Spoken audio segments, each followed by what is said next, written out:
নমস্কার, আমি মেরি। আমি আবারও হাজির হলাম বেশ কিছুদিন পর আমার আরেকটি আঁকা নিয়ে, এবং সাথে চলে এলাম গল্পের ঝুড়ি নিয়ে, যেগুলো আমি সারা মাস ধরে জমিয়ে রাখি, বেশ কিছুদিন ধরে জমিয়ে রাখি আপনাদের সাথে শেয়ার করার জন্য। তো এই ছবিটা রিলেটেডই আমার কিছু অনুভূতি আজকে আমি এই ভিডিওতে একটু বলি আপনাদের। দেখি আপনারা কতজন রিলেট করতে পারেন। শহর মানেই তো এক অসম দৌড়, চারিদিকে যান্ত্রিক গর্জন, কংক্রিটের জঙ্গল আর ধোঁয়াটে আকাশ। আমরা সবাই তো সেখানে ছকে বাঁধা জীবনের গোলাম। ঘড়ির কাঁটার সাথে তাল মেলাতে মেলাতে কখন যে আমরা নিজেদের ভেতরের আমিরটাকে হারিয়ে ফেলি তা টেরই পাই না। কৃত্রিম আলো আর বদ্ধ ঘরের দেওয়াল, যখন দম আটকে আসে তখন মন খোঁজে ফেরে একটু খোলা আকাশ, একটু আদিম ঘ্রাণ। তাই আজ সব পিছুটান ছাড়িয়ে এসে দাঁড়িয়েছি এই সাকুরা তলে। এখানে কোনো কৃত্রিমতা নেই। এই যে হালকা হাওয়ায় আমার চুলগুলো অবাধ্য হয়ে উঠছে, এটাই তো আসল মুক্তি।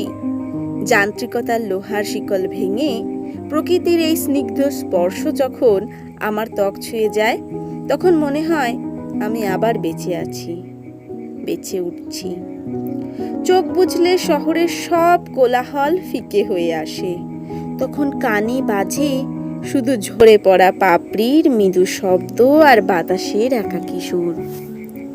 আমরা মুক্তি খুঁজি পাহাড় কিংবা সাগরে, অথচ মুক্তি তো আসলে লুকিয়ে আছে এই এক মুহূর্তের স্তব্ধতায়। আচ্ছা, আমাদের সকলেরই এরম একটা প্রিয় জায়গা থাকে। কারোর গঙ্গার ধার, কোনো এক গাছতলা, কিংবা কোনো একটি পার্ক, কিংবা ঘরের স্পেসিফিক কোনো একটি অংশ। সেরকমই গাছতলায় যখন বিকেলবেলায় ঠান্ডা ঠান্ডা হাওয়া সাথে সাকুরা ফুলের সৌন্দর্য আমরা চোখে দেখি, অনুভূতিটাই আলাদা।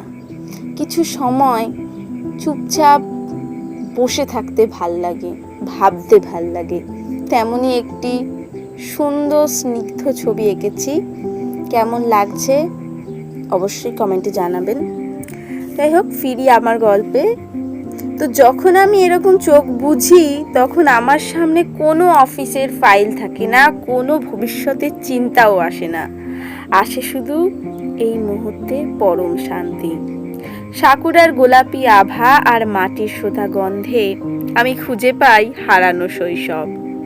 প্রকৃতির মাঝে হারিয়ে যাওয়াই তো আসলে নিজেকে নতুন করে খুঁজে পাওয়া। এখানে কেউ আমাকে চেনে না, কেউ বিচার করে না। আমি শুধু এক স্বাধীন সত্তা। যান্ত্রিক সভ্যতা আমাদের গতি দিয়েছে ঠিকই, কিন্তু স্থিতি কেড়ে নিয়েছে। সাকুরা গাছের নিশ্চল দাঁড়িয়ে থাকা আমাদের শেখায় সবকিছু পেয়েও কি আমরা তৃপ্ত। অথচ দেখো, এই গাছটি নিঃশব্দে ফুল ফুটিয়ে কতটাই না শান্ত। ডাল থেকে ঝরে পড়া প্রতিটি পাপড়ি যেন বলছে, সৌন্দর্য ক্ষণস্থায়ী হলেও তার আবেদন চিরন্তন।